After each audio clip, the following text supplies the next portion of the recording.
The origin story of the human ego. Imagine a group of cave dudes way back in the day, and they saw a big woolly mammoth. They were very hungry, and if they were able to take down that woolly mammoth, they could feast for a couple of weeks. So they all had their own idea about how specifically to do that. Whoever had an idea that worked, that guy would be the one responsible for all those necessary and wonderful calories. Whoever had an idea that worked would be the hero of the tribe. And if you consistently had ideas that worked, that consistently got calories for the tribe, you'd have high status. And we all know that ladies are attracted to guys with high status. What does this mean? What kind of guy would have high status back in the day, before money was invented, when the only real wealth was food? The guy who consistently had the best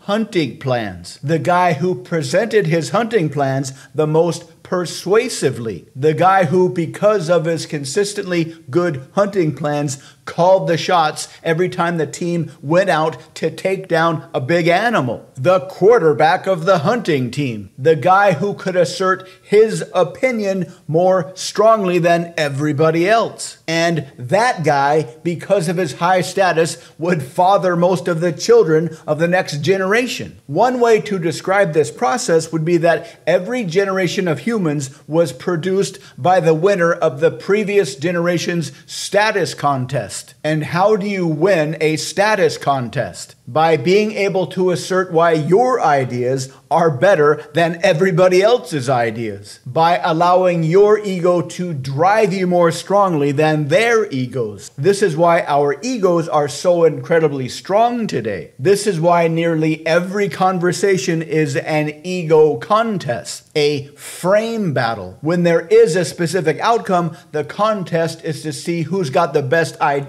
to get that outcome. When there is no outcome, it's a contest to see who's got the best idea in general. Normally, this is fine. Ego battles are great fun even with our enemies, but it becomes a problem when you need to persuade other people. Unless you are a seasoned, hard-selling closer, ego battles are not persuasive. Think of the ego as having a set of laws like Newton's laws of motion. For every ego flex, there is an equal and opposite ego flex. If you are using your ego to persuade, it's like trying to convince your target why your idea for their behavior is better than their idea for their behavior. This is why sales and persuasion and seduction is a numbers game. It only works when you can find a target that you can dominate with your frame. But what if you turn off your ego temporarily? What if you build their ego from the inside out? What if you let them flex in the direction you want them to? So they'll end up deciding what you want them to decide, but they'll believe that it was their decision to do that. This is easy, but it's also difficult. It's difficult for us humans because it's very hard to not get credit for something that we've done.